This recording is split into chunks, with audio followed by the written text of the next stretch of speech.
Aquela coisa assim, meu camarada, agora acabou o caô, entendeu? Acabou o caô, agora acabou o caô.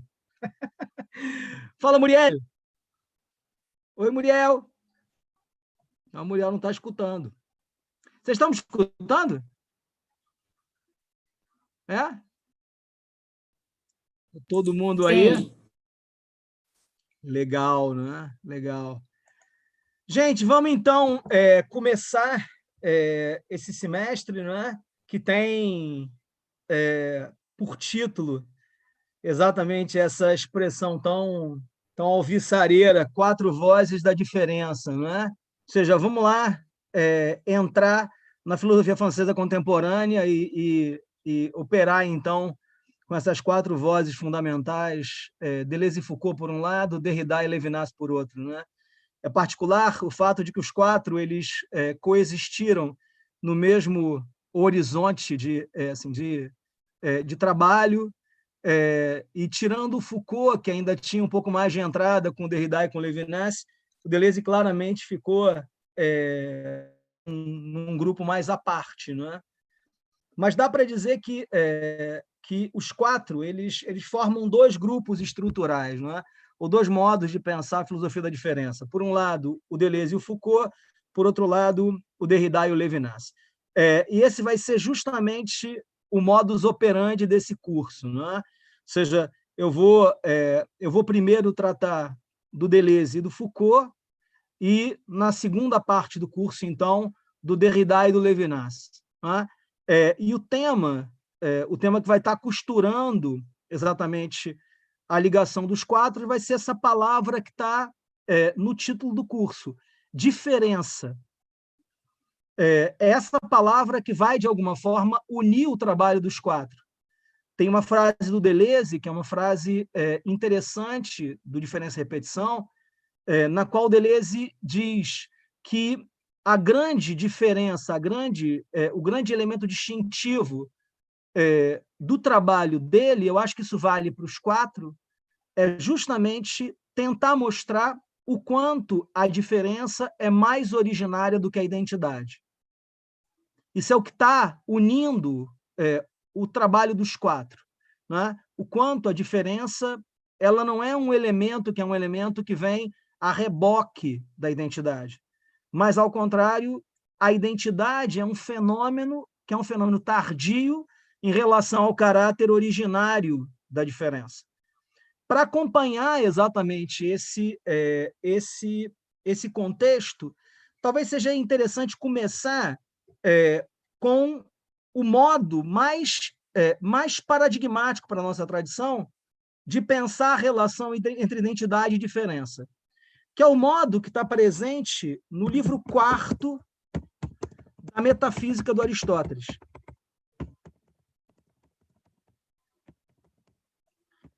Isso por quê? Porque o Aristóteles, ali, no livro 4, ele assume certas influências que vinham sendo trabalhadas no interior do pensamento do Platão e leva essas correntes, essas direções ao seu ponto de consumação.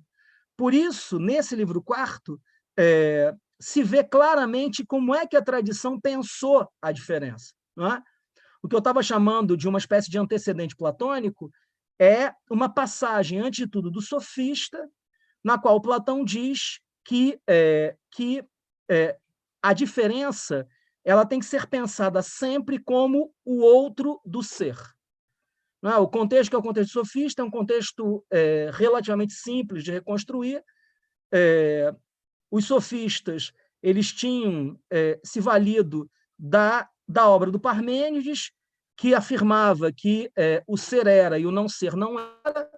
Como, na verdade, o não ser não é isso que o Parmênides está dizendo, não há lugar para pensar nem a diferença, nem o feio, nem o mal, nem aquilo que não cai sob a determinação do ser.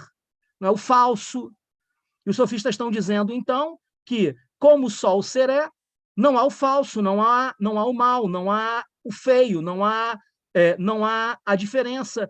Só o ser tem positividade. né? Tem uma passagem famosa do Platão na qual ele diz feio é ausência, feiura é ausência de beleza. A beleza tem ser, a feiura não tem ser. E ela não tem ser porque ela é pensada justamente a partir da privação daquilo que determina a beleza. A mesma coisa vale para o mal. O mal não tem ser. Quem tem ser é o bem. O mal, ele é privação do bem. A diferença, ela sempre foi pensada como um epifenômeno da identidade. Então, a identidade tem ser.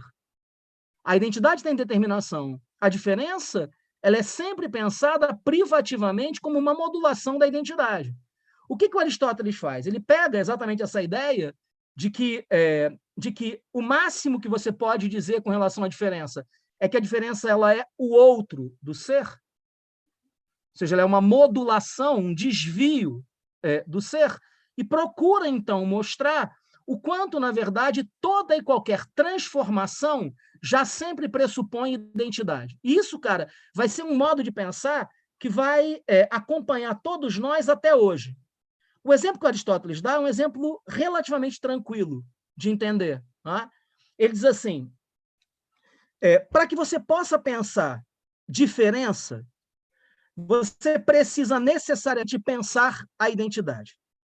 E por que isso? Porque diferenciação é alguma coisa que, ao ser articulada, já sempre pressupõe uma identidade que se diferencia. Vamos pensar qual é o intuito do Aristóteles, né? Imagina que quando voltar a pandemia, quando acabar a pandemia, vão retornar as aulas presenciais, e aí eu apareço no ID com 50 quilos a mais, né? Vocês só estão vendo a minha cabeça, e aí não deu para perceber que eu literalmente, cara, estou parecido com o Marlon Brando na última fase da sua vida, né? Mas imagina que eu tô enorme de gordo.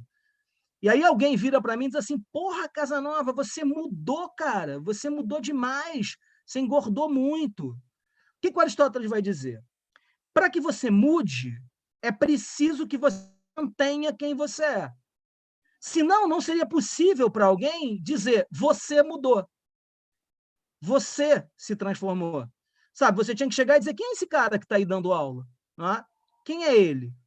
O que o Aristóteles está mostrando é que, exatamente na medida em que movimento envolve mudança, em geral, transformação, para que você pense a mudança, você precisa pensar necessariamente a identidade que está na base da mudança. Eu só posso dizer que alguém ficou mais gordo porque ele continua sendo quem ele é. Eu só posso dizer que alguém ficou mais magro porque ele continua sendo quem ele é. Eu só posso dizer que alguém ficou mais velho porque ele continua sendo quem ele é. Senão você tinha que o tempo inteiro dizer uma nova coisa, uma nova coisa, uma nova coisa. Você nunca teria a possibilidade de dizer que algo se transformou. Você ia ficar o tempo inteiro marcado por experiências que são experiências de coisas completamente novas, completamente inusitadas. Né? Por isso é que o Aristóteles vai dizer que toda e qualquer transformação pressupõe necessariamente a lógica da entidade, a lógica da substância. Só o que se mantém pode se alterar.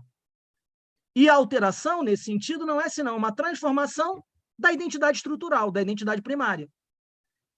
Só o que se mantém pode se transformar.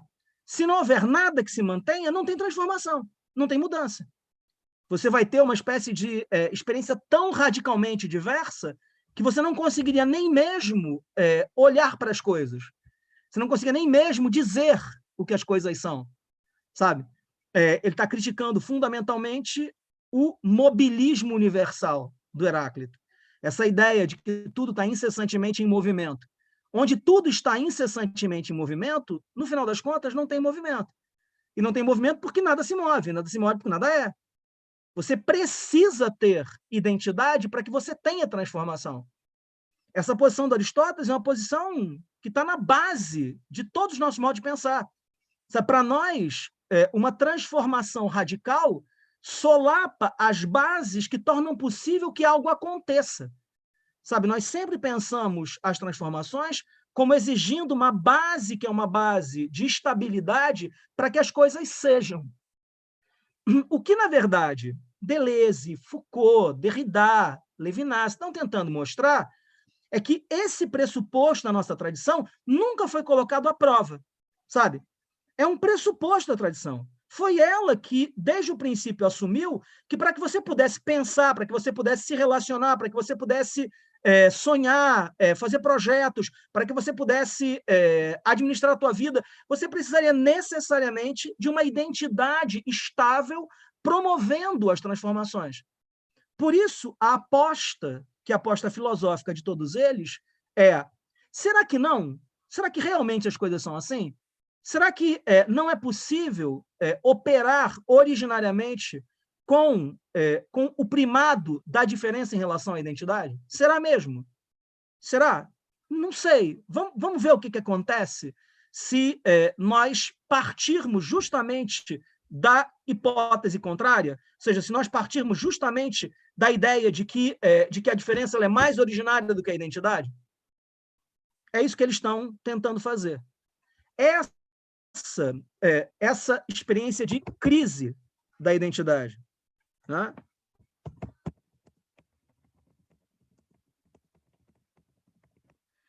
Ela tem uma relação direta com o que nós podemos chamar de o problema do fundamento.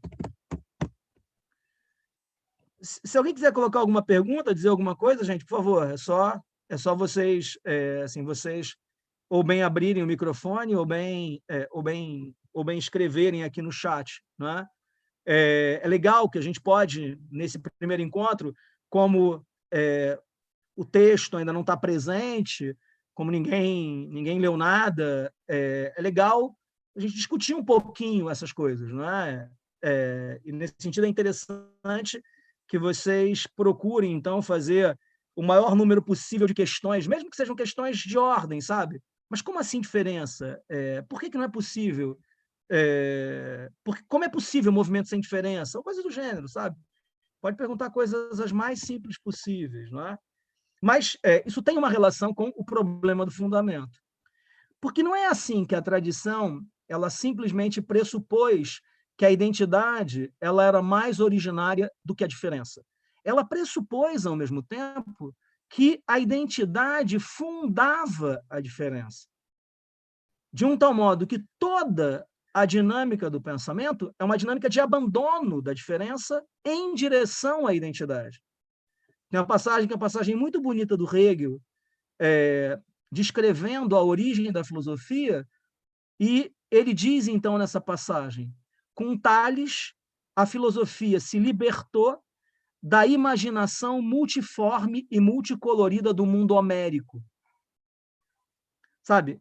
O que ele está descrevendo é o que caracteriza a dinâmica do pensamento ocidental. Você abandona a multiplicidade, você elimina esse campo multiforme, multicolorido, para encontrar, então, essas identidades de fundo que sustentam os movimentos em geral. Sabe, quando a gente olha, por exemplo, para a psicologia e para a obsessão da psicologia com identidade pessoal, né? Se a gente olha, por exemplo, o Binswanger, mesmo o Binswanger trabalha com a ideia de história de vida. E o que ele está buscando na história de vida não é outra coisa senão a identidade pessoal. O que está em jogo nessa noção é justamente a nossa tendência de buscar alguma coisa que possa funcionar como uma chave para você eliminar esses elementos, que são elementos multiformes e multicoloridos, e encontrar essa identidade de sustentação, essa identidade de fundo, essa identidade de base. E para nós, enquanto você não encontra isso, é como se você não tivesse nada na mão. Sabe? Uma existência dispersa na multiplicidade, para nós, é uma existência pobre. É uma existência marcada justamente por uma espécie de indeterminação estrutural. A identidade, nesse sentido, ela não é pura e simplesmente um elemento que é assumido como se fosse primário. Ela corrige justamente a ausência de fundamento das ações. ela dá sustentação aos nossos comportamentos, ela torna possível um modo diverso de relação com o que se procura conhecer. Com isso, identidade, essência, fundamento, causalidade, todas essas noções são noções que estão compondo uma espécie de campo estrutural a partir do qual nós pensamos o que significa as últimas consequências existir.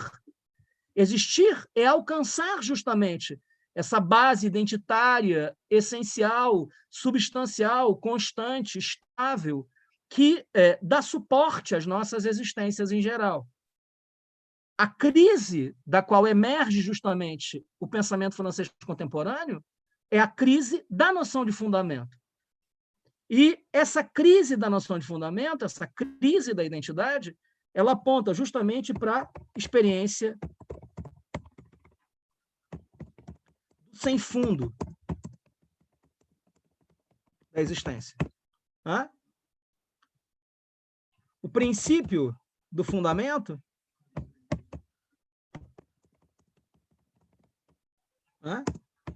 o princípio do fundamento, na tradição, ele se formulava assim: só se conhece plenamente alguma coisa na medida em que se conhece aquilo por meio do que ela é. Sua causa ou seu fundamento.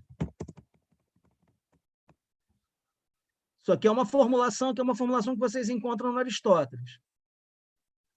O que significa conhecer? Conhecer significa justamente apreender aquilo por meio do que algo é. Enquanto você não consegue apreender aquilo por meio do que algo é, você ainda não consegue conhecer plenamente coisa alguma. A identidade, nesse sentido, a essência, elas compõem justamente a base por meio da qual você garante a possibilidade do conhecimento e da ação plena em relação às coisas em geral. É isso que está em jogo aqui. Bom, mas justamente essa noção de fundamento, ela é uma noção que colapsa. E colapsa justamente na medida em que você se depara com esse sem fundo do existir. A figura-chave para pensar esse fenômeno é justamente o Nietzsche.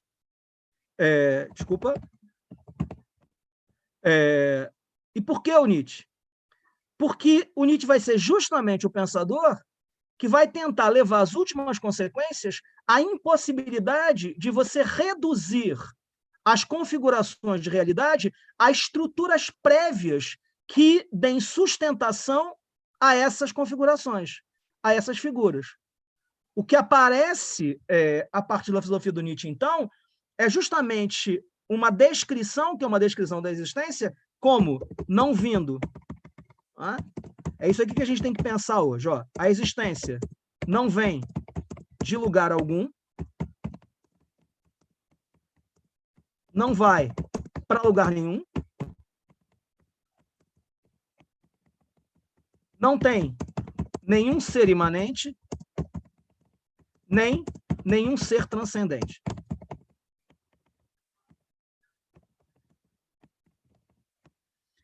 Isso aqui está em jogo para a gente. Né? Isso significa que nada acontece por nada. Nada acontece com vistas a nada. Nada acontece estruturado por um fundamento imanente. Nada acontece organizado por um fundamento transcendente. Dito de outro modo, tudo precisa agora ser pensado a partir justamente do modo como se dá. Essa é a situação aqui.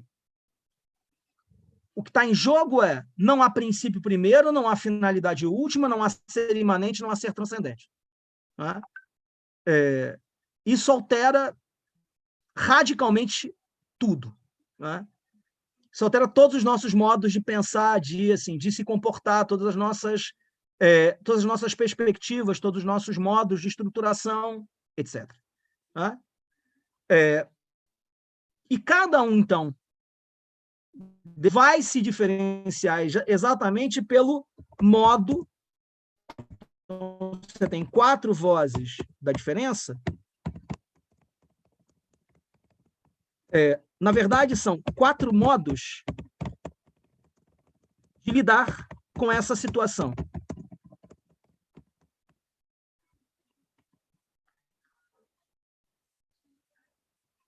Ou seja, 4 modos de lidar com a situação, que é a situação de um mundo no qual não é mais possível pensar em princípios primeiros, em finalidades últimas, em seres imanentes e em seres transcendentes. O problema, de qualquer modo, como é que a gente lida com essa situação? Como é que, o que isso abre em termos de possibilidade? Alguma questão? Vocês querem perguntar alguma coisa, dizer alguma coisa?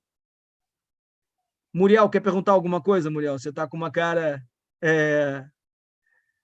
bastante peculiar. Eu acho que eu me perdi um pouco no princípio do fundamento. Eu acho que eu não entendi direitinho, mas talvez todo mundo já entendeu, então não queria... Eu duvido muito, Muriel. Eu duvido muito. Ô, professor. Muito. 19? Fala, Jedson. Então, a partir disso que você tem falado aí, sobretudo trazendo a imagem de Nietzsche e trabalhando na questão da diferença, aí você fala sobre que ambos, ou todos eles talvez, aí eu não compreendi bem, todos estão, talvez, uma negação dessa tradição que Nietzsche vai criticar como a tradição racional desde Sócrates. Inclusive, Nietzsche, nos seus textos, ele critica a racionalidade fundamentada pela tradição metafísica, tradição vinda desde Sócrates. E aí não ficou bem clara a questão que Deleuze vai trabalhar a questão do plano de imanência. E Nietzsche vai tentar fazer essa crítica à metafísica transcendente. Talvez eu não entendi bem se ele nega também a imanência, como Deleuze traz um plano de imanência, traz para a realidade, não para o transcendente. Como ficaria isso nessa relação? Obrigado, Jedson. Obrigado, Muriel. Vamos por partes, então, não é? O que acontece, Muriel? Acho que a coisa mais importante aqui, a princípio, antes de entrar nos 4, é perceber que a tradição ela não tá lá atrás, sabe? Ela não está no passado, numa espécie de museu ideológico, de um tal modo que você podia deixar ela nesse espaço, que é o espaço de uma visitação esporádica, que você faria quando, de repente, te desse vontade de saber como é que as coisas eram no passado. Né? Esses modos de determinação da tradição, eles continuam completamente presentes aqui, estruturando os nossos comportamentos em geral. Por mais que agora esses modos de estruturação eles se caracterizem exatamente pelo fato de que eles não conseguem, as últimas consequências, dar sustentação à nossa existência como eles davam um dia, como eles deram um dia. Então, a primeira coisa importante é ter em vista o que nós podíamos chamar de uma espécie de economia do olhar ocidental. Né? Uma economia do conhecimento ocidental. E como é que se estrutura essa economia? Essa economia se estrutura justamente por meio da pressuposição de que conhecer é abandonar a multiplicidade em direção a uma espécie de identidade pura, uma identidade simples, descontaminada. Quando alguém chega para você e diz assim, Muriel, assim, está acontecendo alguma coisa com você, me diz, eu te conheço, eu sei como você é. O que a pessoa está tentando dizer com isso? Ela sabe como você se comporta em todos os contextos? Não, ela está dizendo, eu te conheço, Muriel. Eu sei quem você é. A pretensão dessa frase é a pretensão de que eu sei o que é inessencial em você e sei o que constitui a tua identidade essencial, a tua verdade propriamente dita. Por mais que eu esteja forçando um pouco as palavras para assim, conseguir dar conta do que está acontecendo numa situação como essa, ao fim e ao cabo é isso que a pessoa tem em vista. Né? Eu te conheço, eu sei quem você é. Esse modo de relação, ele está por toda parte, sabe? O tempo inteiro você busca sair da aparência multiforme para a identidade monocromática, sabe? De uma identidade, de uma multiplicidade inabarcável para uma identidade una e simples. Isso é um movimento da tradição. Mas não é apenas na identidade no caso da identidade, que isso procede. Sabe, nós o tempo inteiro estamos buscando explicações para as ações em geral.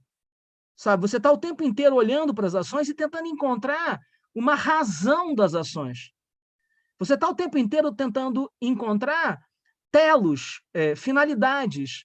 O ministro da Educação deu uma frase, ele emitiu uma frase hoje, não é? Ele deu uma declaração que é uma declaração muito particular, não é? O que ele diz nessa declaração? Ele diz: jovens sem fé são como zumbis existenciais, não é? Mas o que ele está dizendo com essa frase? Ele está dizendo: se não houver nenhum princípio primeiro, nenhum fim último, nenhum ser imanente, nenhum ser transcendente, então existir é ser um morto-vivo. É viver uma vida condenada à morte sem esperança. É viver sem sentido. Sabe, o que ele está fazendo é simplesmente articulando um pressuposto da tradição, agora de maneira completamente vazia. Mas ele continua dizendo isso. Ele continua incessantemente operando com esses termos da tradição. Bom, o princípio do fundamento, nesse sentido, ele não está lá. O que diz o princípio do fundamento? Ele diz que você só conhece alguma coisa se você conhecer ou a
É que a internet daqui, quando vai chegando nesse ponto que ele fica muito sobrecarregado de reflexão, a internet pipoca, entendeu? Ou seja, quando ela vai chegando naquele ponto assim que não dá, ela vai literalmente assim me deixando na mão, não é? Mas o que eu estava dizendo, Muriel, é que tem uma o que o princípio do fundamento está dizendo é que conhecer é abandonar justamente o campo, que é o campo de constituição dos fenômenos, e buscar justamente aquilo por meio de que algo é. Causa ou fundamento. Causa e fundamento, você não conhece a causa ou fundamento, é como se você não tivesse nada. Travou ou não? Deu uma travada de novo ou vocês estão escutando? Hã? Eu consegui finalmente, né, cara? Eu assim, abri o bolso assim e comprei um modem de R$ 1.700, porque o problema agora não é mais da minha internet, o problema é do roteador, né? Que não consegue suportar a rede, né? É uma coisa meio bizarra, né?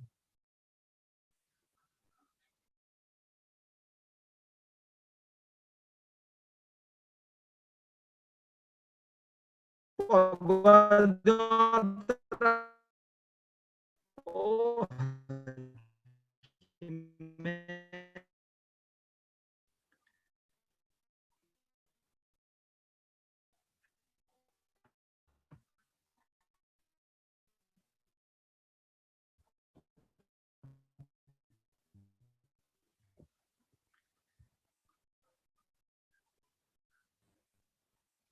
Eu vou 2 segundos roteado.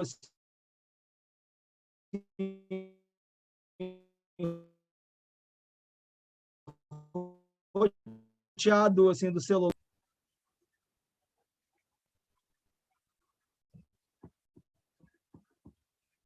Voltou a gente ou não? Pô, mas que saco, né, cara? Assim, que coisa chata, né? Passou o dia inteiro bem hoje, assim, mas agora deu de cair, né? Como se diz por aí. Eu estou tentando, porra, ver se eu conseguir rotear pelo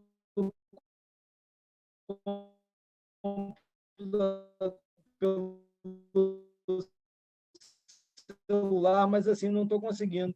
Mas talvez porque esteja na, assim, acho que eu... bom, eu vou deixar...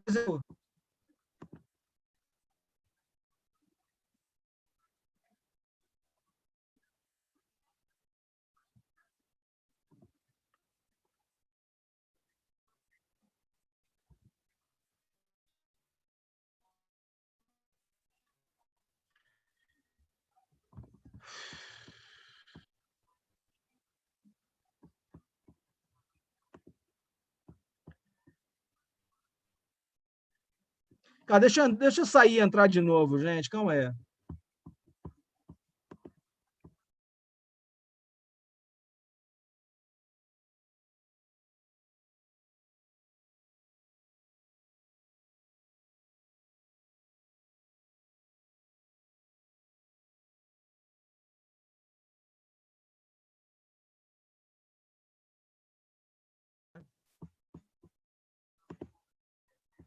Bom, o que eu estava dizendo para vocês, não é? A tradição ela nos acostumou justamente a pensar a partir dessa ideia, que é a ideia de que conhecimento envolve essa saída do campo dos fenômenos para o campo, que é o campo do fundamento ou da causa. Então, assim, você está o tempo inteiro saindo desse espaço, que é o espaço no qual as coisas estão se dando, e está procurando incessantemente encontrar aquilo que dá sustentação ao que está se dando. Né? Essa é a ideia, que é a ideia central. Ou seja, falar de fundamento não é simplesmente falar de algum elemento que dá sustentação aqui, mas é como se você estivesse literalmente falando de 2 planos. Um plano do fundamento e um plano das coisas que emergem do fundamento. Conhecer é sair dessa multiplicidade e encontrar essa identidade de sustentação. Esse é o ponto fundamental aqui. Né? Essa é a ideia fundamental. A crise do fundamento, nesse sentido, é a crise justamente dessa ideia. A crise de que você pode, de alguma forma, encontrar um elemento que dê sustentação a por que as coisas são como são e estão onde estão, sabe? É isso que vai dar justamente a nossa aparente desorientação, não é? Porque nós continuamos pensando como a tradição pensava num mundo onde essas coisas já não se sustentam mais, sabe? Eu não consigo mais agir assim, eu não consigo mais pensar as coisas a partir de fundamento, causa, finalidade, imanência, transcendência, né? O Jadson estava dizendo, poxa, mas e a noção de plano de imanência do Deleuze? Como a gente vai ver um pouco mais adiante, essa noção de plano de imanência é justamente uma tentativa de reduzir tudo o que há, tudo o que é, ao campo no qual as coisas se constituem. O que é o plano de imanência aqui? O plano de imanência não é outra palavra, não é outra expressão, senão para designar uma tentativa de mostrar que o que está acontecendo justamente aqui se sustenta a partir do que está acontecendo aqui. Nesse sentido, ao invés de você incessantemente pressupor que é preciso abandonar esse campo da aparência e encontrar o ser por detrás da aparência, para além da aparência, a tentativa, a aposta de todos os quatro, como a gente vai ver, é justamente a tentativa de pensar tudo a partir disso aqui, sem nenhuma possibilidade mais de você operar com a ideia de que haveria um princípio a partir do qual as coisas surgiriam, uma finalidade para a qual as coisas tenderiam, um ser que estaria organizando tudo na imanência, entendida aqui imanência, não a partir dos próprios elementos que são os elementos da superfície, mas uma imanência que é uma imanência que está dando sustentação à superfície, ou uma transcendência que é uma transcendência completamente autonomizada. Dito de outro modo, o que eles estão tentando fazer é reduzir cada um de nós a esse mundo, o único mundo que há, o único mundo que se apresenta. Sabe, dito de outro modo, o que caracterizou a nossa tradição foi justamente o fato de que, para a nossa tradição, esse mundo que é o nosso é um mundo ontologicamente deficitário.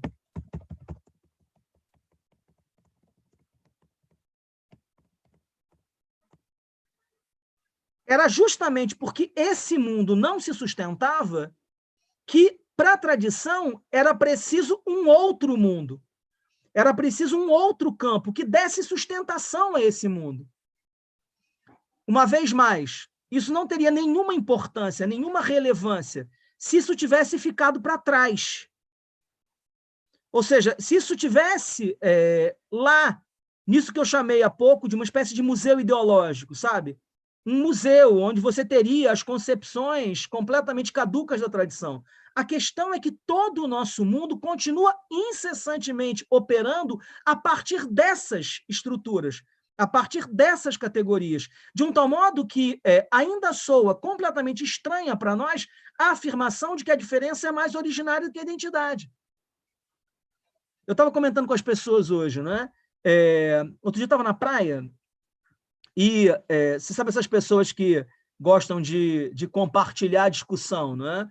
Elas não podem conversar só entre elas, elas precisam compartilhar com o mundo as suas posições, né? Então tinha assim, um cara lá completamente irritado, gritando, porra, você não pode imaginar, cara. Eu tava lá e aí vieram uns caras com uns papinhos assim de heteronormatividade, não é? Porra, esse papo de heteronormatividade. Aí o cara que estava conversando com ele perguntou assim, mas heteronormatividade, o que é isso? Não, cara, é o seguinte, né? A história se o teu filho, ao invés de querer pegar a priminha, quiser pegar o priminho, pode. Porque não tem essa história de heteronormatividade, não. Né? O negócio é suprimir essa normatividade. Sabe, essas discussões, elas são discussões que aparecem justamente nesse mundo onde as pessoas elas ficam tentando se agarrar de qualquer forma a essas identidades pretensamente naturais, pretensamente coisificadas, sabe? Mas isso acontece justamente porque nós já existimos num mundo em crise. Isso é característica do nosso mundo. Nós já existimos num mundo em crise.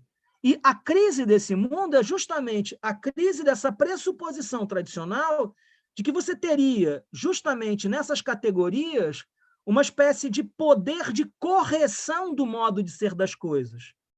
Não é simplesmente que você teria a identidade e a diferença, mas a diferença ela sempre foi pensada a partir da identidade, não é? Quando as pessoas usam essa expressão heteronormatividade, o que elas estão fazendo nada mais é do que desdobrando um elemento que está presente já na filosofia do Nietzsche, que é essa tentativa de mostrar que a identidade ela nunca é pura e simplesmente um elemento que se encontra justaposto à diferença. Mas a identidade é sempre pensada como critério de avaliação da diferença. Por quê? Porque, para a nossa tradição, a diferença não tem ser. O mal não tem ser. O feio não tem ser. Porque todas essas dimensões elas não passam justamente de dimensões derivadas do que positivamente se apresenta. A identidade, o bem, o belo, o justo, sabe? Injustiça, feiura, falsidade, tudo isso é o outro do que é. É uma modulação privativa do que é. A positividade propriamente dita é do ser, é da identidade, é da essência, né? Por isso, a noção de plano de imanência, como eu estava comentando aqui, é uma noção que a gente tem que olhar com um certo cuidado, sabe? Porque ela já está apontando na direção de uma tentativa que é uma tentativa de pensar tudo a partir desse lugar que é o nosso. Bom, mas com isso já começa a entrar, então, certos elementos que são elementos próprios a esse primeiro autor com o qual nós vamos trabalhar aqui, que é justamente o Deleuze, né? Alguém quer perguntar alguma coisa? Ainda não ficou claro alguma coisa para vocês? Luiz, vai, o que você quer? O que você balançou a cabeça? Fala aí, cara, não tem problema.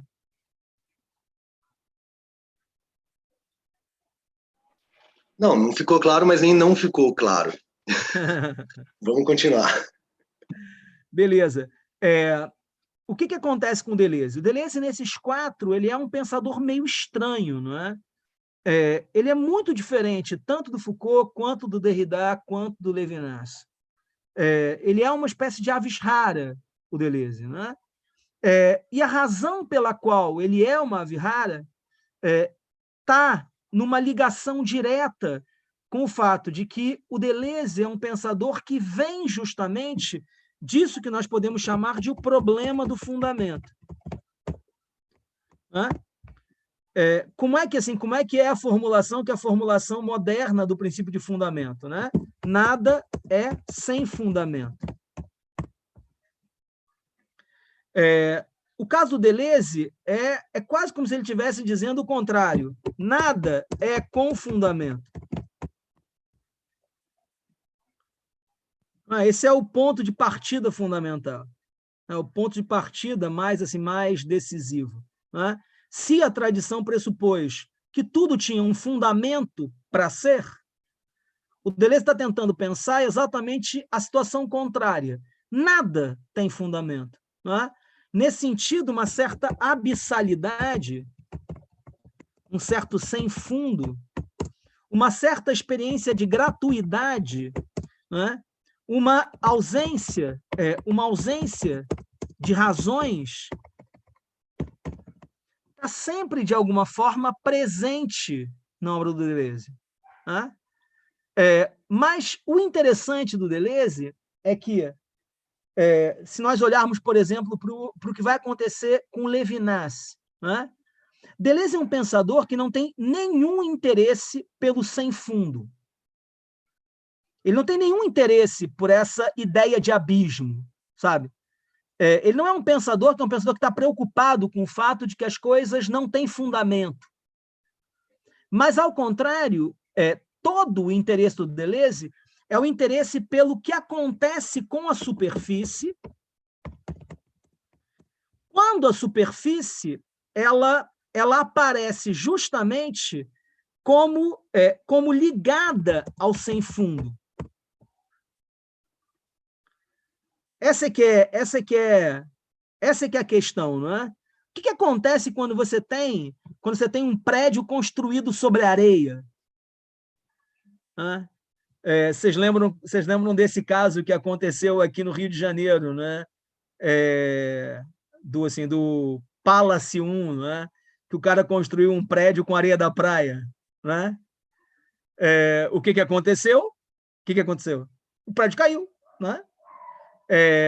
O Deleuze está interessado em ver exatamente isso, né? Ou seja, o que acontece quando você tem uma existência que é uma existência literalmente estabelecida sobre um sem fundo? O que acontece quando isso se dá? Né? Dito de outro modo, o que acontece quando esse sem fundo vem à tona? Ou seja, como é que nós temos que pensar essas interseções entre a superfície e o sem fundo? Esse vai ser o ponto fundamental para o Deleuze. Não é? A melhor forma de ver isso talvez seja comparando o que acontece na arte renascentista do século XVI e o que acontece num pintor como Francis Bacon.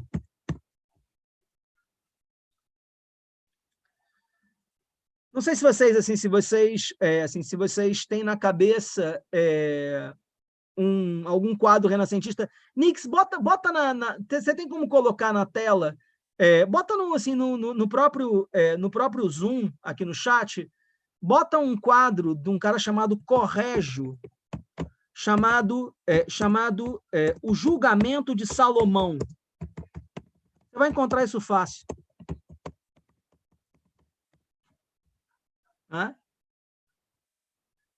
O que acontece no Renascimento? O Renascimento ele não descobre a perspectiva. Ele descobre a perspectiva matemática. Antes do Renascimento tinha perspectiva, mas tinha o que na história da pintura as pessoas chamavam de perspectiva natural. Significava que as pessoas apresentavam, vez por outra, as coisas como elas achavam que elas diminuíam de tamanho à medida que elas iam para o fundo. Não é? E com isso, vez por outra, você tinha uma coisa que estava muito para o fundo e era grande, e uma coisa que estava muito na frente era pequena, sabe? As pessoas não dominavam a lei matemática. Mas, quando o Renascimento descobre a lei matemática, o que você consegue? Você consegue construir uma pintura planimétrica. É assim que, na história da pintura, as pessoas se referem a essa pintura. E o que é uma pintura planimétrica? Uma pintura planimétrica é uma pintura que vai saindo de plano a plano. E, ao mesmo tempo, em cada um desses planos, você consegue colocar as coisas radicalmente nos seus lugares. Com isso, você tem uma sensação, olhando para um quadro renascentista, de que o teu olhar ele pode sair da superfície em direção ao infinito, sendo que, em momento algum, você vai se deparar com uma situação de desorganização. Sabe, o mundo renascentista, nesse sentido, é um mundo completamente ordenado, completamente racional, completamente geométrico. Não é? Cada coisa está no seu lugar. Não é? Vamos voltar lá para as questões de gênero. Elas são sempre uma coisa interessante. Não é? O que significa, na verdade, uma definição de gênero? Estrita, rigorosa. Significa homem permanece onde homem permanece, mulher permanece onde mulher permanece. As identidades elas não são comunicáveis. Alguma coisa está no lugar que é o dela. Uma outra coisa está no lugar que é o dela. E as coisas não se comunicam. Elas permanecem incessantemente dentro desse quadro identitário fundamental.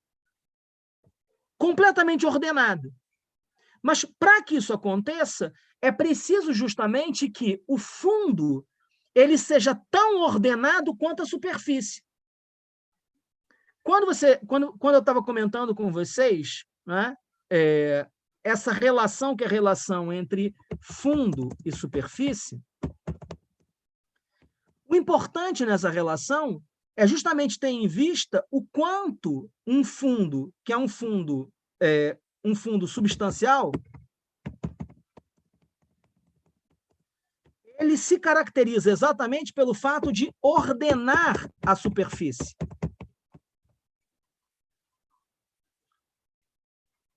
Ele não permanece simplesmente ali, parado, mas ele ordena, sustenta, controla, determina, dá estabilidade, etc. Né? Bom, se vocês olharem... Você conseguiu, assim, é porque não aparece aqui para ninguém, não é? Vocês conseguiram abrir assim, no computador de vocês? Vocês estão vendo, assim, que, cara, eu não vi o que você abriu. Deixa eu ver se é esse mesmo. Calma aí.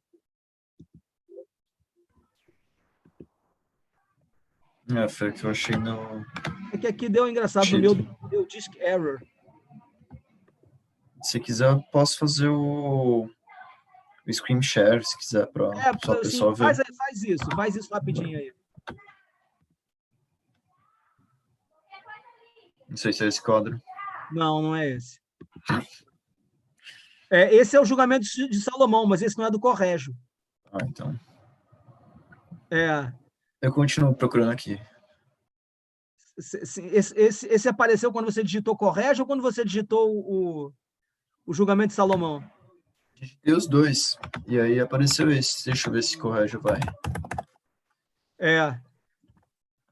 Não importa tanto, assim.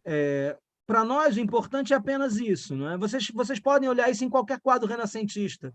Não precisa ser esse. Você pode pegar qualquer um. Esse é interessante apenas porque, como você tem quando você tem uma paisagem, que é uma paisagem que segue ao infinito, você consegue ver claramente como é que um plano ele vai sendo sucedido por um outro que é tão ordenado quanto o primeiro.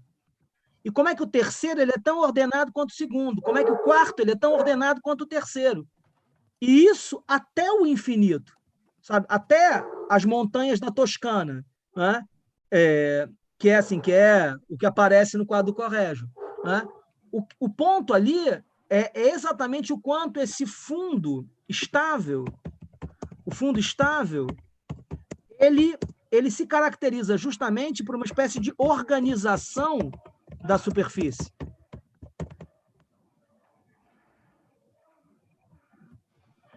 Por outro lado, quando você tem esse abismo, o que caracteriza esse abismo é que esse abismo vai se mostrar justamente como um fator de desorganização radical da superfície.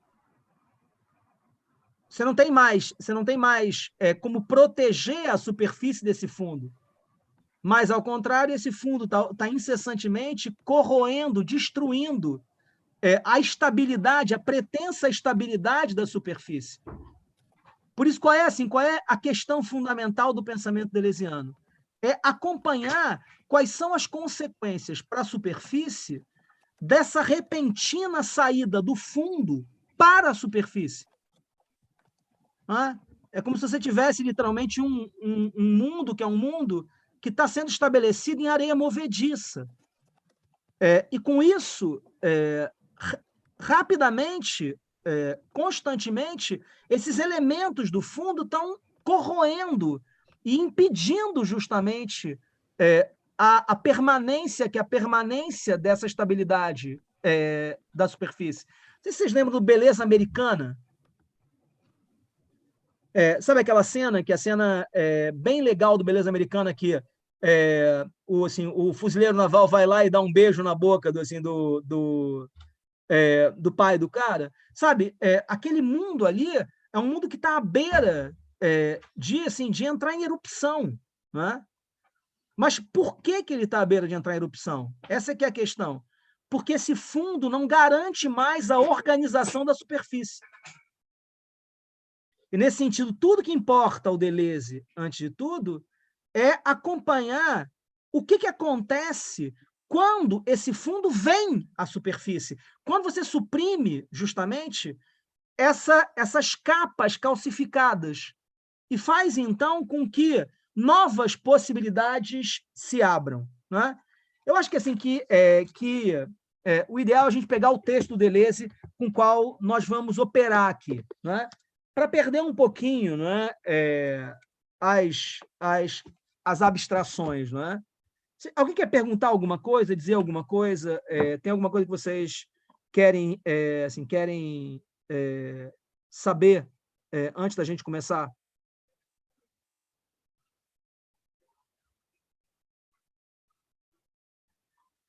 Assim, engraçado, cara, que eu cheguei a publicar esse quadro no A Falta que Marx nos Faz. É o primeiro quadro do A Falta que Marx nos Faz. Ele chama justamente o Julgamento de Salomão. Sabe? Ali. É o primeiro quadro que eu comento ali, no A Falta que Marx nos Faz. No texto que se chama A Crise da Representação na Pintura Moderna. Encontrou o livro?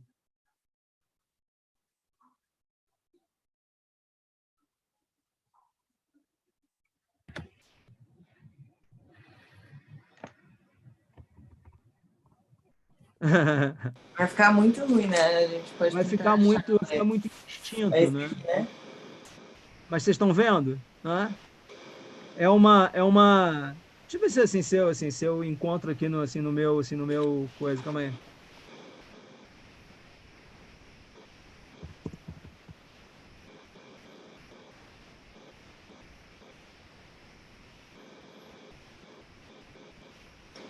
O nome dele não é esse Giorgione?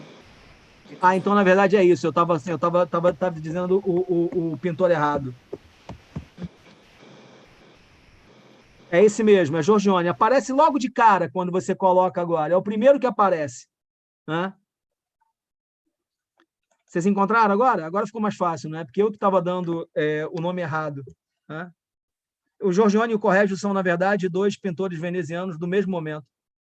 Eles estão ali pintando da mesma forma. Vocês encontraram? Tem como compartilhar a tela? Giorgione. Eu mandei aqui no chat.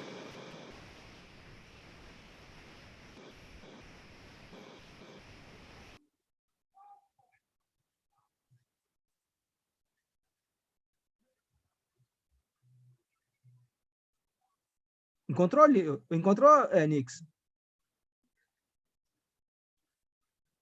É o primeiro que aparece. No que você botar ali, vai aparecer logo de cara.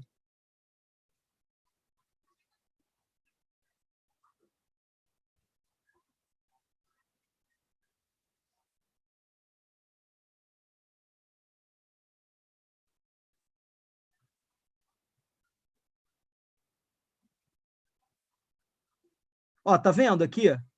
Olha que coisa mais maluca, não é? Lá ao fundo, vocês veem as montanhas da Toscana, não é? Isso acontece porque, nesse momento, não tem consciência histórica.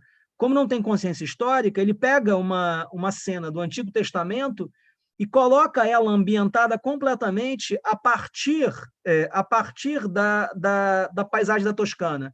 Então, as roupas são roupas de pessoas do século XVI, etc. Mas o importante não é isso. O importante é, olha como é que ele vai saindo de plano a plano, e não importa o quanto você avança para o fundo, você sempre encontra um plano ordenado. Isso é uma espécie de projeto do mundo renascentista. Não é? Você vai da superfície ao fundo último, saindo de plano para plano, sem que você jamais encontre o abismo, sem que você jamais encontre a absoluta desordenação. Sabe? É um mundo sem escuridão. É um mundo no qual você pode sempre pressupor que você está em condições de encontrar o lugar de cada coisa. O que caracteriza o mundo que é o nosso é justamente o fato de que no nosso mundo não é mais possível pensar alguma coisa como esse movimento de saída em direção ao infinito, passando de plano a plano, ordenadamente. E por que não mais? Porque esse fundo agora ele veio à superfície. Só que ele não veio com a estrutura ordenada desse mundo renascentista, mas ele veio justamente com a escuridão corrosiva do nada, produzindo transformações radicais na superfície. Por isso é que o Deleuze, na verdade, é um pensador de novos modos de habitação. Por que novos modos de habitação? Porque o que interessa ao Deleuze é justamente ver em que medida novas configurações da superfície são possíveis, sabe? Novos modos de existência, novos modos de vida, novos modos de identidade, novas produções de sujeitos, etc. Mas essas novas produções são novas produções justamente porque agora o fundo ele veio à superfície e rompeu com toda e qualquer possibilidade de você pensar essa superfície como garantida pelo fundo. Ou seja, o fundo, ao invés de garantir a superfície, transforma radicalmente a superfície. Esse é o elemento que é o elemento central. Com que texto a gente vai trabalhar aqui? Não é? Com um texto, com uma passagem, com uma parte. Nós temos 3 aulas para cada um. Não é? 3 aulas para o Deleuze, 3 aulas para o Foucault, 3 aulas para o Derrida e 3 aulas para o Levinas. No caso do Deleuze, eu vou pegar uma passagem do Conversações, justamente a passagem que vai ter o nome de Filosofia. Né? Ela começa na página 155 na minha edição, que é essa edição da 34. Tá? No caso do Foucault, eu vou pegar um texto do Foucault, que é um texto que é pouco lido do Foucault, mas que é metodologicamente muito importante, que é a Arqueologia do Saber. Especificamente, uma parte da arqueologia, que é uma parte onde o Foucault ele vai comparar a arqueologia com a história das ideias. E vai mostrar exatamente o que há de peculiar no método, que é o método de trabalho que é o dele. E, com isso, nós vamos ter uma oportunidade de ver até que ponto a arqueologia ela vai se constituindo a partir de várias influências que estão ali presentes na época em que Foucault tá começando a filosofar e que, de alguma forma, estavam ali dispersas, não é? Fenomenologia, filosofia crítica, marxismo, hermenêutica. E como é que ele vai produzir uma espécie de reunião desses elementos, não é? A genealogia nietzschiana. E como é que isso, então, vai gerar justamente o modo de trabalho que vai aparecer em seguida nas obras, que são as obras mais de análise concreta do Foucault, os temas Foucaultianos. O que eu vou pegar é método Foucaultiano. No caso do Derrida, eu vou pegar um texto do Escritura e Diferença, que é justamente o texto que dá título à obra, Écriture et Différence. Né? que é o que fala sobre essa ideia de rastro. E, no caso do Levinas, o totalidade infinito, uma parte do totalidade infinito. Né? No caso do Deleuze, então, essa parte que é a parte que trata da filosofia. Né? Então, assim, vamos pegar o texto e vamos trabalhando com ele aos pouquinhos. Né?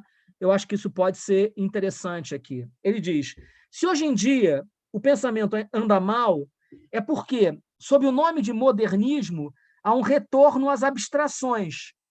Reencontra-se o problema das origens, tudo isso.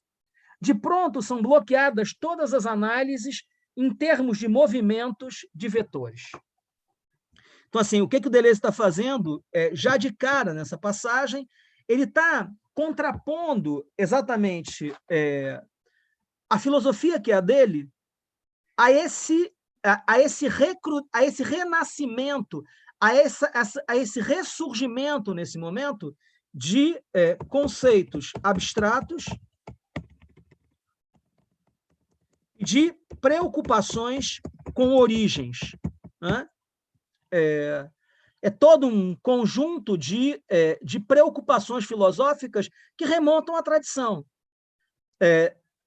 Ao mesmo tempo, ele está criticando um pouco a fenomenologia, na medida que a fenomenologia está o tempo inteiro tentando encontrar justamente as determinações originárias, as estruturas originárias que condicionam algo.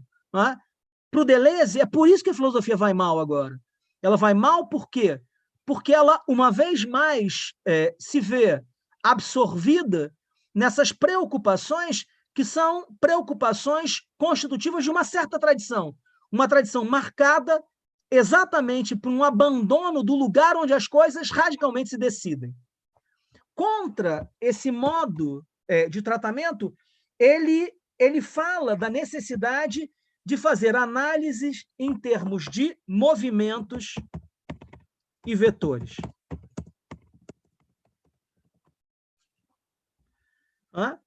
O que ele está pensando por essa análise em termos de movimentos e vetores? Vamos retornar a alguma coisa que eu disse para vocês um pouco ali atrás sobre o Nietzsche. Não é? Qual é a aposta do Nietzsche? A aposta do Nietzsche é essa vida, tal como ela é absolutamente plena, de um tal modo que eu não preciso de mais nada senão dela, para que eu possa pensar, para que eu possa agir, para que eu possa planejar, estruturar, conhecer, etc. Eu não preciso de mais nada. Eu não preciso de nenhum plano transcendente, não preciso de nenhum plano imanente, não preciso de nenhum princípio, nenhum fim. Mas a vida, por ela mesma, se sustenta. O que a gente está tentando fazer, nesse sentido, é literalmente mostrar que a vida não é deficitária. Nos semestres passados, eu estava lendo o Antiédipo e exatamente essa afirmação ela aparece na tentativa do Deleuze de pensar o desejo sem falta. Sabe? Ao desejo nada falta. Não é por falta que o desejo se estrutura, mas o desejo se estrutura, ao contrário, por superabundância. Ele não precisa de nada. Ele transborda na direção do desejado. Fazer isso é justamente estender esse modo de compreensão nietzschiano. A vida não tem nenhuma falta, ela não tem nenhuma precariedade, ela não precisa de nada para dar consistência a ela. A vida, por ela mesma, é consistente. Sabe? A vida nela mesma é consistente. Voltando lá à frase absurda desse ministro da Educação, o que ele está dizendo é que, se não houver alguma coisa dando sentido à vida, a vida por ela mesma não faz sentido. Tudo que está em questão para o Nietzsche é justamente questionar essa posição. A vida por ela mesma, nas suas concreções, ela é completamente dotada de sentido. Bom, mas pensar então agora não é, a partir de certos critérios, analisar o que está acontecendo, analisar as configurações, mas é justamente acompanhar o que está acontecendo. Não é como se agora nós tivéssemos que dizer que o lugar do pensamento é o evento.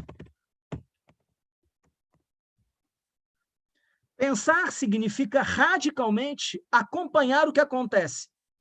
Ele vai dizer no Diferença e Repetição, pensar é um ato de violência.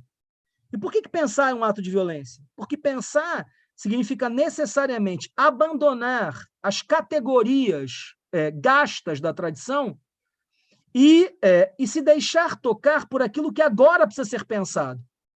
E o que agora precisa ser pensado no seu caráter de evento. Precisa ser pensado no que está acontecendo. Bom, esse é um outro modo de dizer que pensar não é reconduzir todo e qualquer novo fenômeno às velhas categorias da razão. Mas pensar é se deixar tomar pelas forças em jogo na própria produção do que precisa ser pensado.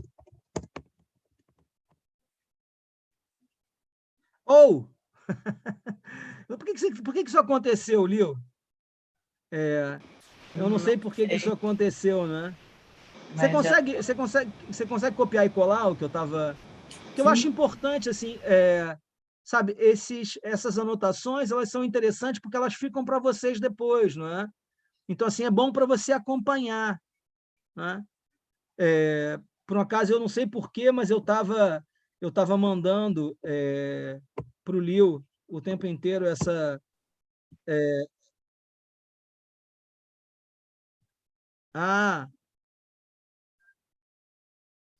Putz. Entendi. Isso está acontecendo desde o início? Não, aconteceu desde ali. Mas eu já fui copiando e colando tudo. Bom, vamos centrar fogo nisso aqui agora, né? Pensar não é reconduzir todo e qualquer novo fenômeno às velhas categorias da razão, não é? Por isso, pensar não é reduzir as coisas a categorias. Mas pensar significa justamente acompanhar aquilo que não se deixa categorializar. Isso é que é pensar. Sabe, quando Deleuze diz que a tarefa da filosofia é produzir conceitos, o que ele está dizendo é que a tarefa da filosofia é justamente dizer aquilo que jamais pode se tornar um elemento que é um elemento de categorialização, mas significa abrir perspectivas, não é? Acho que é uma boa pergunta, Muriel, se isso é possível, não é?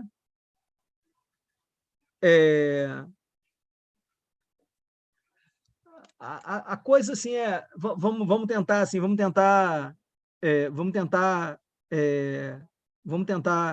entender o que ele está tentando apresentar, não é? Vamos pegar, por exemplo, a obra do Kafka e os devires animais presentes na obra do Kafka, né? O que na verdade é um devir animal? Um devir animal nada mais é do que a abertura de uma experiência única, né?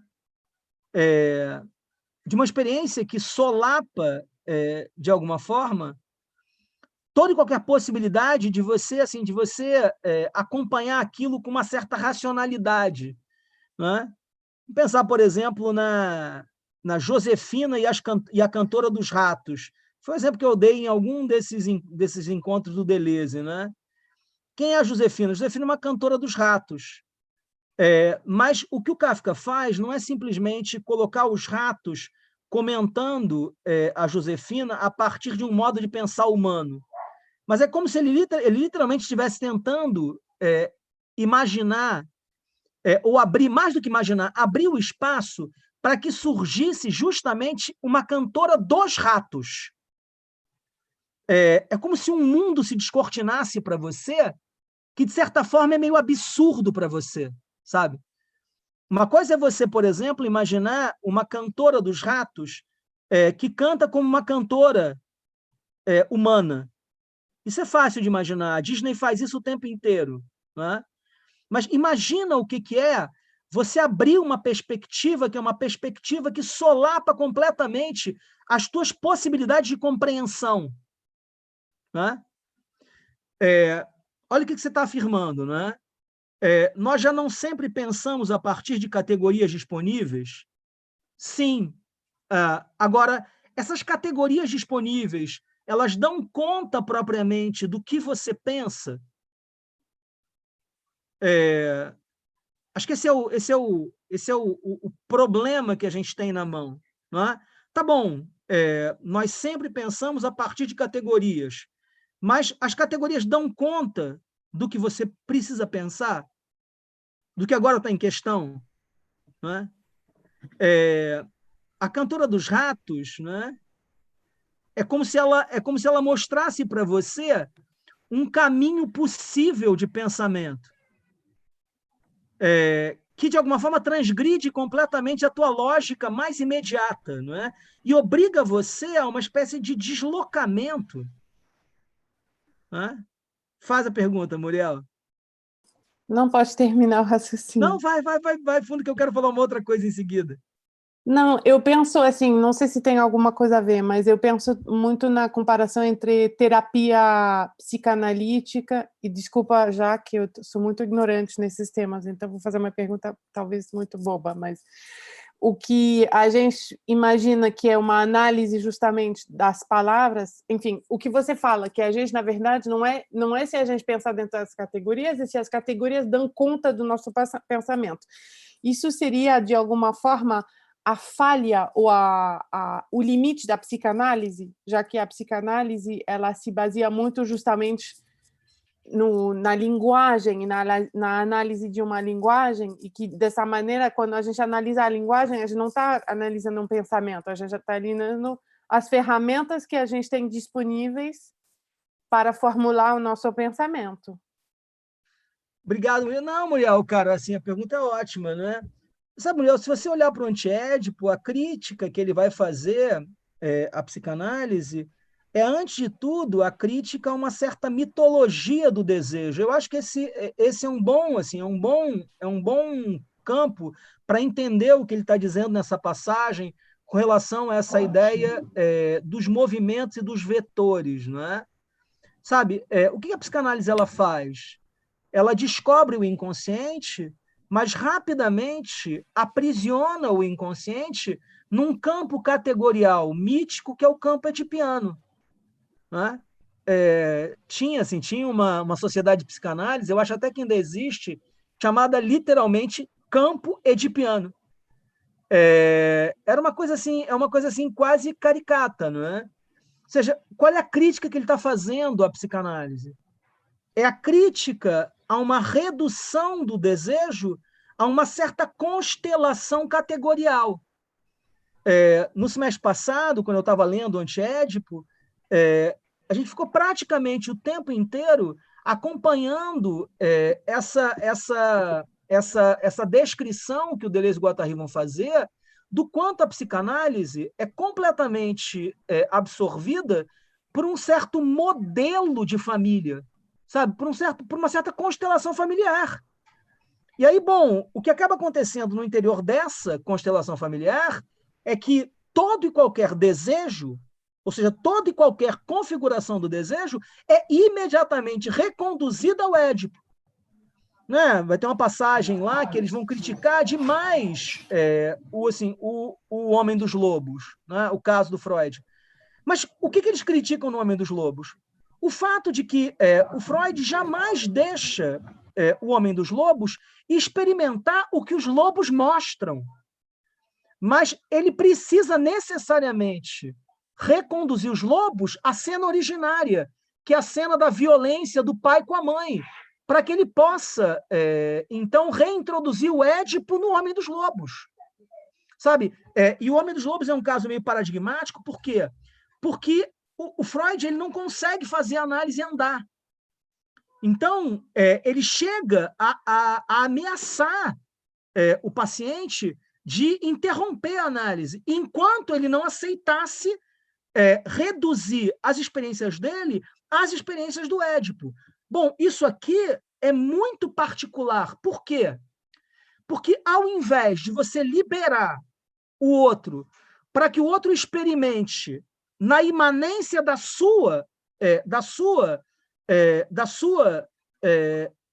determinação o que propriamente ele experimenta, não é? Ao invés de você liberar a experiência do próprio movimento de si, você pensa a terapia como se a terapia fosse uma espécie de recondução do outro a essas estruturas originárias.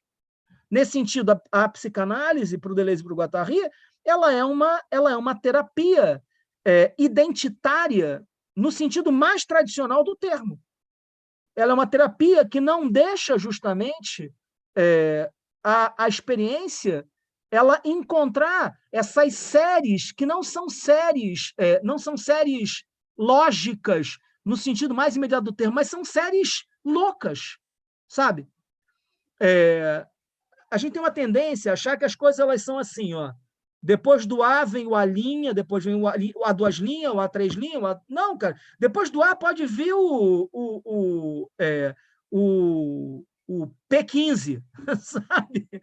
Você não tem a existência não obedece, o desejo não obedece a nenhuma ordenação prévia.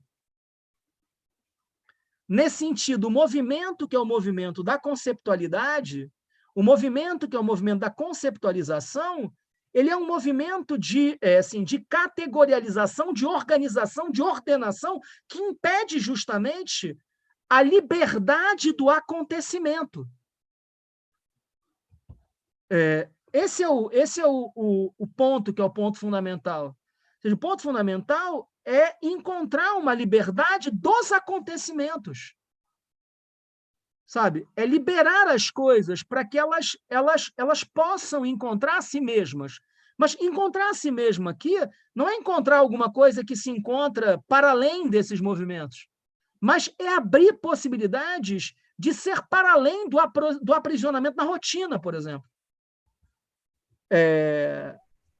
Casanova, posso fazer uma pergunta nessa? Pode, claro. Que eu estava pensando que já ouvi essa discussão antes, mas eu acho que é até legal, a gente vai discutir mais sobre isso, mas é uma crítica que fazem à própria filosofia da diferença quanto que permite muitas coisas que a gente mora num relativismo total e, tipo, já que é diferença, eu posso falar o que é, e uma hora a gente pode cair na terraplanismo e daí para diante.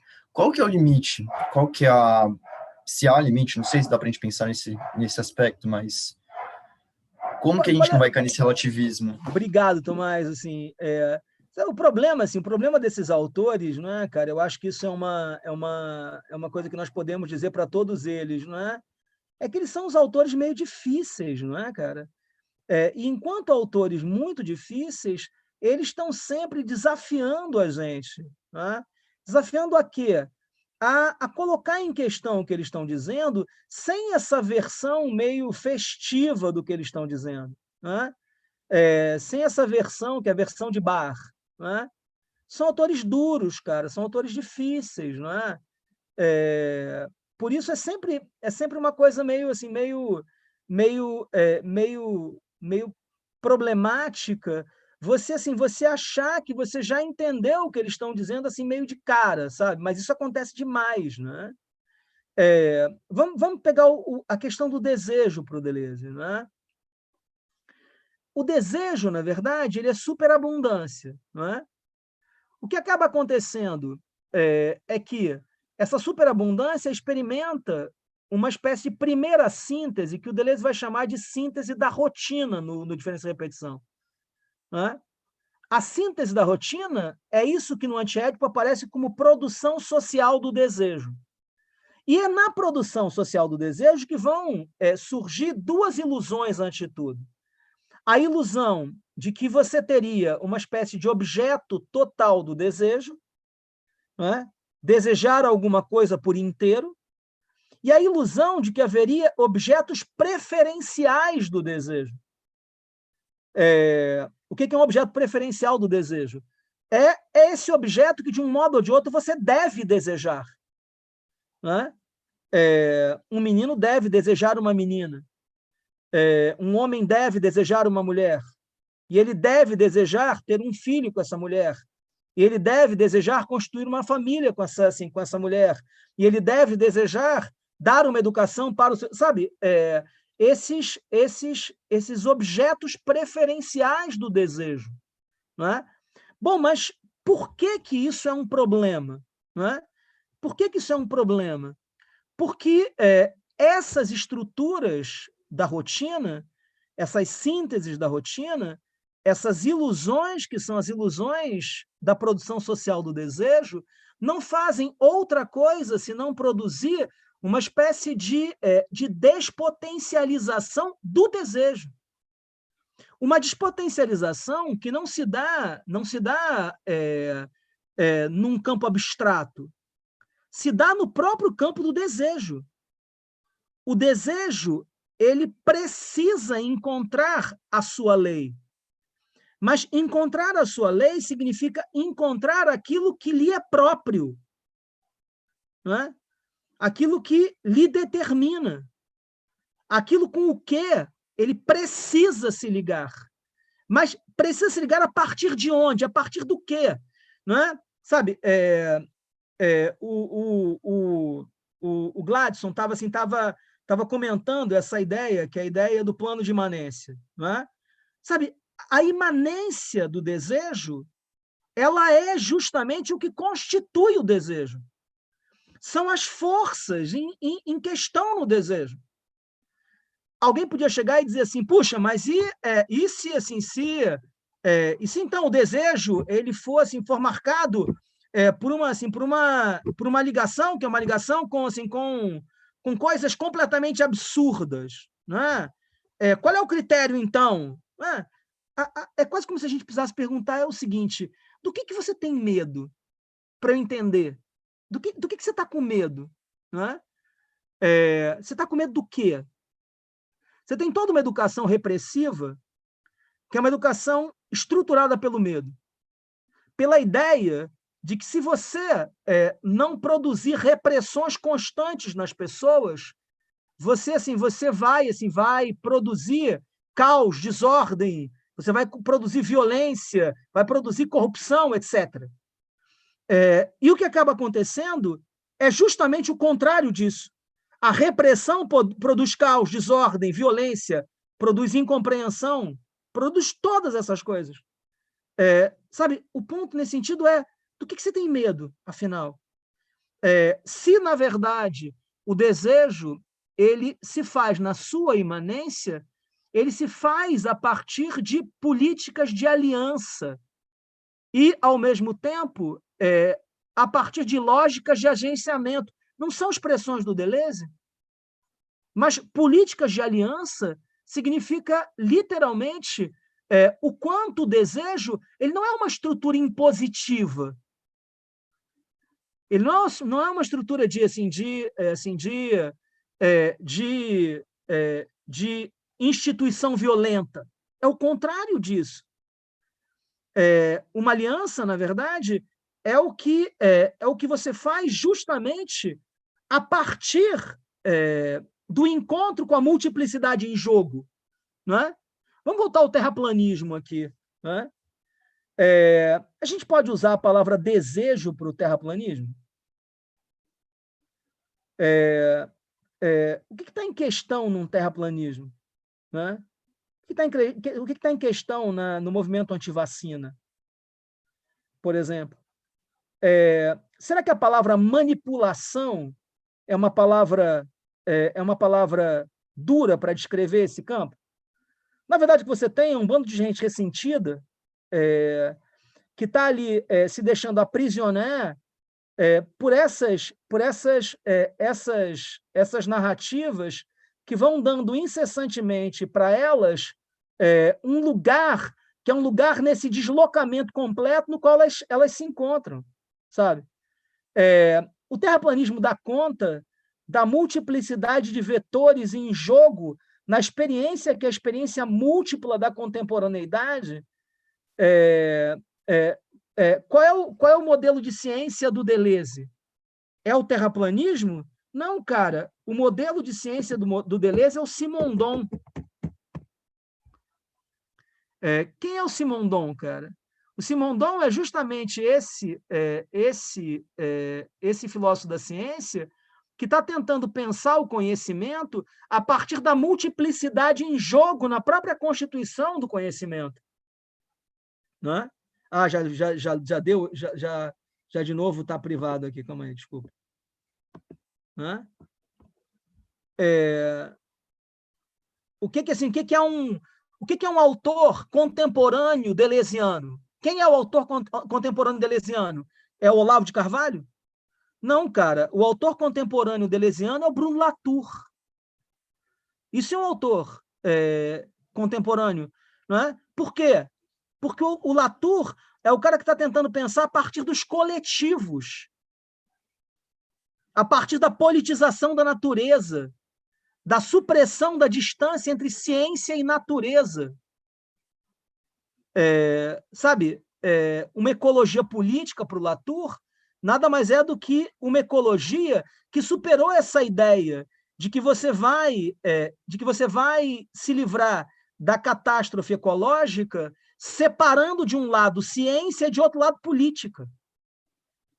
Não, os não humanos eles estão tão interessados nas questões ecológicas quanto os humanos. E as vozes dos não-humanos aparecem pelas assembleias científicas as mais diversas. Não é? Essas assembleias nas quais os não-humanos falam. Sabe, o ponto aqui, Tomás, é que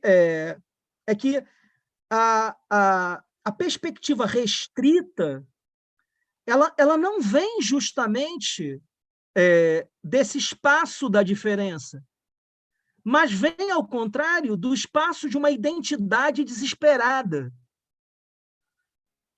Sabe, o pensamento do Deleuze não instaura nenhum relativismo.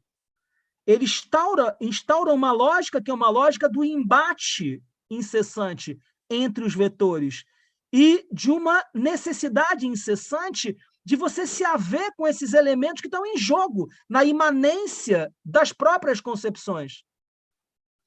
Por isso, o que está em jogo aqui não é você valorizar qualquer voz e instituir, então, uma espécie de campo do arbitrário por excelência. Não é? Olha lá a frase do Simondon. Não é? Sabe? O que importa é você estar o tempo inteiro dando voz a cada vez mais coisas. Por isso, movimentos e vetores. Sabe, Deleuze é um pensador de novos modos de habitação, como eu tinha comentado com vocês. Nós precisamos produzir novos modos de mundo, sabe? Novas mundanizações, novas experiências, sabe? Nós precisamos nos valer da força daquilo que resiste a todo e qualquer aprisionamento. Por isso o interesse do Deleuze pelos parasitas, né? Por aquilo que não se deixa aprisionar, por aquilo que não se deixa domesticar. Mas como é que seria um mundo visto a partir daí? Seria um mundo de relativismos absolutos, onde qualquer um fala qualquer coisa e ninguém precisa se responsabilizar por nada? Né? Acho que não. Acho que é justamente o contrário o caso. Né? Acho que é justamente o contrário o caso. Tem uma frase do Nietzsche, cara, que é muito legal, né? Isso está na Gaia Ciência. E o Nietzsche vai dizer ali: quanto mais olhos eu puder trazer sobre uma coisa, maior é a objetividade que eu posso conquistar sobre essa coisa. Aprender a ver as coisas de múltiplas posições a partir de múltiplas perspectivas, não dissolve a objetividade, amplia a objetividade. Sabe? Abrir uma possibilidade de pensar uma educação não coercitiva, não repressora, não significa colocar em risco a vida das novas gerações, significa tornar essas gerações mais atentas, sabe? A multiplicidade em jogo. Nesse sentido, que eu acho, cara, é que o problema não é bem do Deleuze, sabe? O problema é de uma certa leitura apressada desses filósofos, né? Vamos voltar a essa expressão. O que seria, então, um pensamento devotado aos movimentos e aos vetores, né? É um pensamento que experimenta novas direções, novas possibilidades, novos caminhos, que abre novas compreensões, que luta contra a normatização naturalizante dessas sínteses, que são sínteses puramente de hábito. Sabe? Acho que tem algo aqui na filosofia da diferença que é literalmente da ordem da tentativa de libertar a gente desses aprisionamentos sucessivos. Não é? Por isso, uma filosofia do movimento, uma filosofia dos vetores, é uma filosofia de novos modos de pensamento. Não é? Sabe, lá no cinema 1, no Imagem e Movimento, ele vai descrever esse cinema, que para ele é um cinema não de imagens em movimento, mas de imagens movimentos. E o que caracteriza esse cinema é que esse cinema ele articula possibilidades novas de ser, sabe? Novos modos de habitar, novas possibilidades de realização. É disso que se trata aqui, cara, sabe? É disso que se está falando o tempo inteiro, né? Isso vai ficar mais claro à medida que a gente for avançando. Alguém quer perguntar alguma coisa, dizer alguma coisa? Muriel, se deixou vencer, Muriel?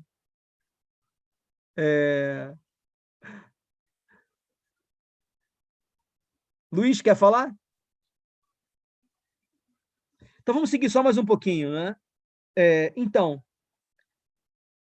No entanto, a filosofia acreditava ter acabado com o problema das origens. Não se tratava mais de partir nem de chegar. A questão era antes o que se passa entre. E é exatamente a mesma coisa para os movimentos físicos. Os movimentos mudam no nível dos esportes e dos costumes. Por muito tempo, viveu-se baseado numa concepção energética do movimento. Há um ponto de apoio, ou então se é fonte de um movimento. Correr, lançar um peso, etc. É esforço, resistência, com um ponto de origem, uma alavanca. Ora, hoje se vê que o movimento se define cada vez menos a partir de um ponto de alavanca. Todos os nossos esportes, surf, windsurf, asa delta, são do tipo inserção numa onda pré-existente. Já não é uma origem enquanto ponto de partida, mas uma maneira de colocação em órbita. O fundamental é como se fazer aceitar pelo movimento de uma grande vaga, de uma coluna de ar ascendente, chegar entre, em vez de ser origem de um esforço. Ele está explicando, na verdade, o que é uma filosofia do devir. É isso que ele está fazendo, né?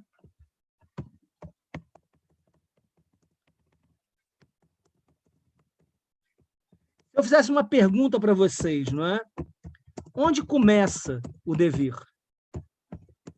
Como se entra em devir? Onde para o devir? Como é que vocês respondiam? Como é que vocês responderiam a essas perguntas? A Terra é plana?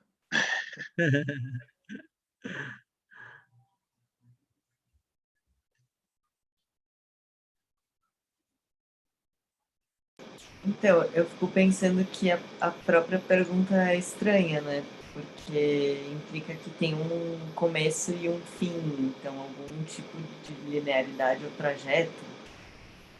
E aí eu fico. Fala, Léo. Não, e aí eu fiquei pensando sobre a pergunta, assim. O Kant tem uma frase ótima, Liu. Ele diz que quem pergunta mal é como quem ordenha uma vaca com uma peneira. É muito bom, né? Perguntar errado é como ordenhar uma vaca com uma peneira. É uma frase maravilhosa, dessas frases assim, né? Incríveis do Kant, né? De uma perspicácia, né?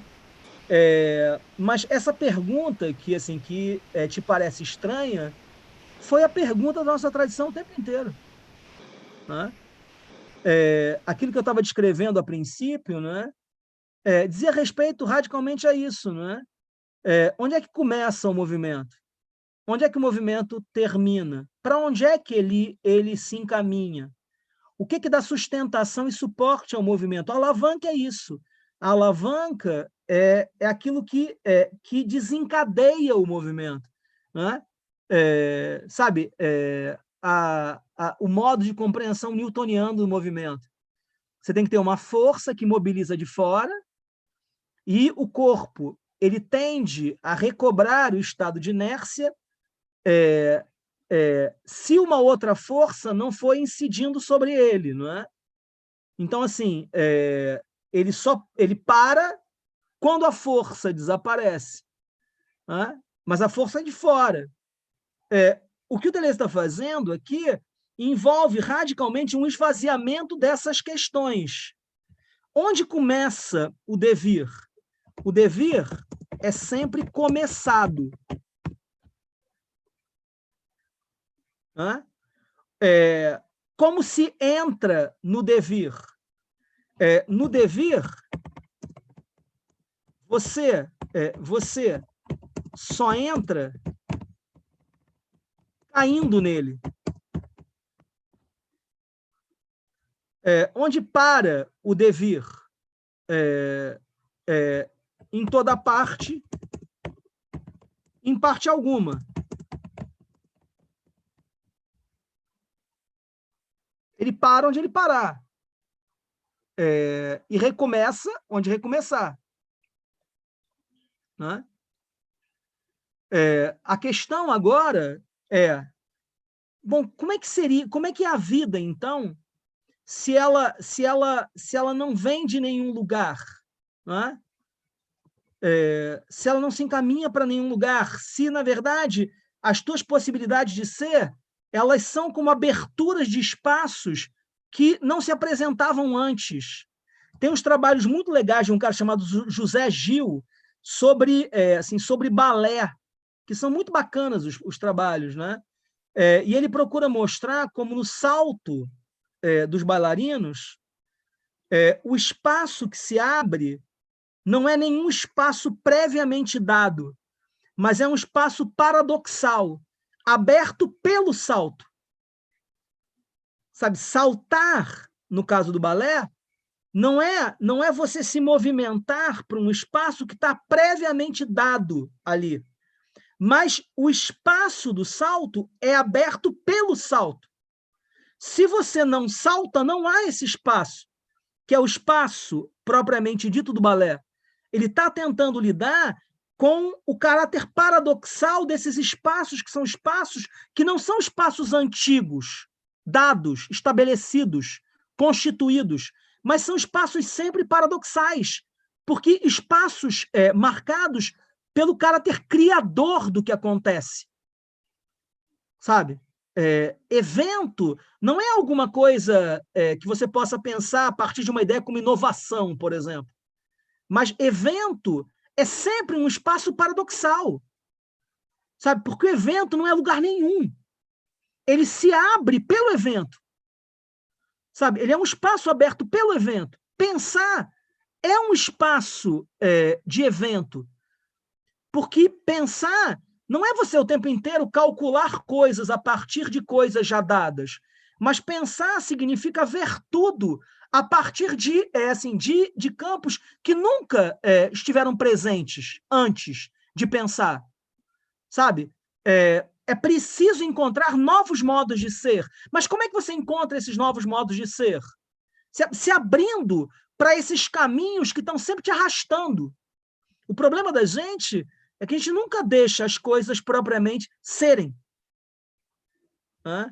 A gente já está sempre aprisionando as coisas em modos que são modos já previamente dados de constituição. Muriel, você está com uma cara de pergunta imensa, assim, o que não? Mas, sabe, o ponto aqui é exatamente esse. Pensar agora significa acompanhar os movimentos e se deixar levar pelos vetores propriamente ditos desse movimento. Liberar o movimento para que ele aconteça. Suprimir os aprisionamentos. Você tem, por um lado, síntese de rotina, síntese de memória e síntese crítica. Ele diz isso no Diferença e Repetição. Você tem, por um lado, o hábito, você tem o reforço pela memória, mas você tem os colapsos incessantes desses campos de hábito, desses campos de rotina. Sabe? Isso aparece o tempo inteiro nas crises, cara. Esses campos nunca estão tão estáveis quanto eles pretendem. E é por isso que, incessantemente, eles precisam ser repetidos, retomados, não no sentido criador do termo repetição, mas no sentido da generalização dos comportamentos. Eles estão o tempo inteiro se fazendo a partir da tentativa de reforçar aquilo que já era.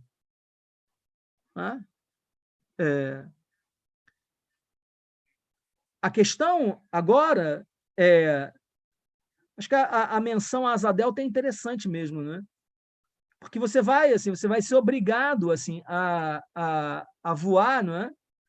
A partir de fluxos de vento que você não tem como controlar, não é?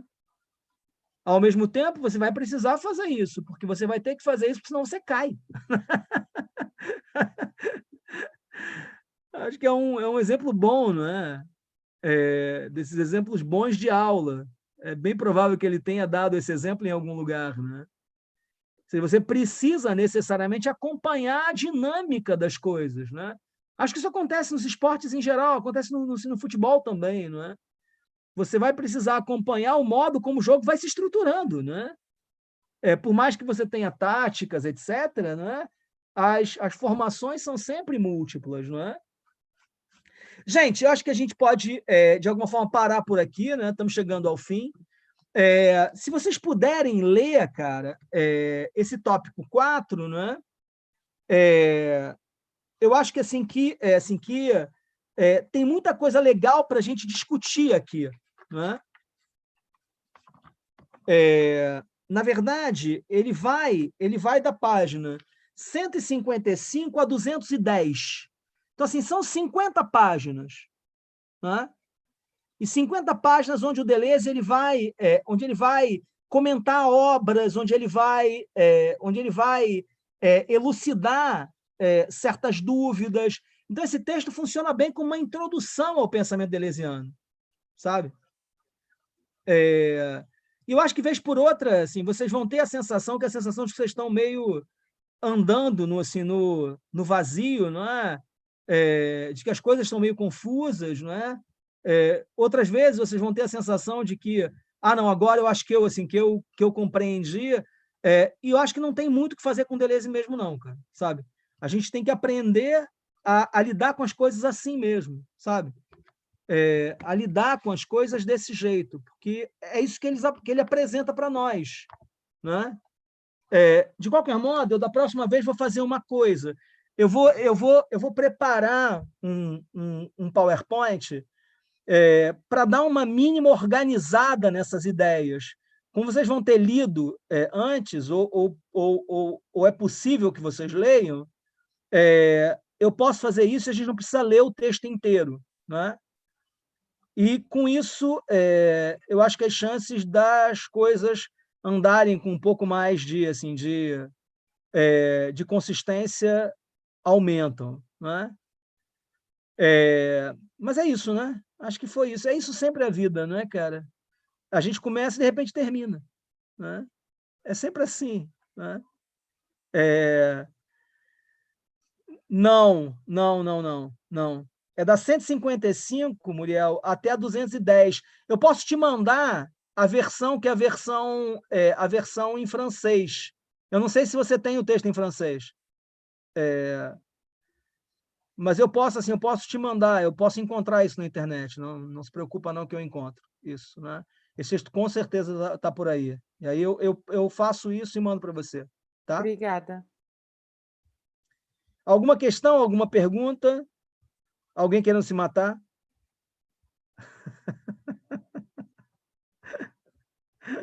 Pô, se ninguém quer se matar, já está bem, né, cara? Já está tranquilo, né?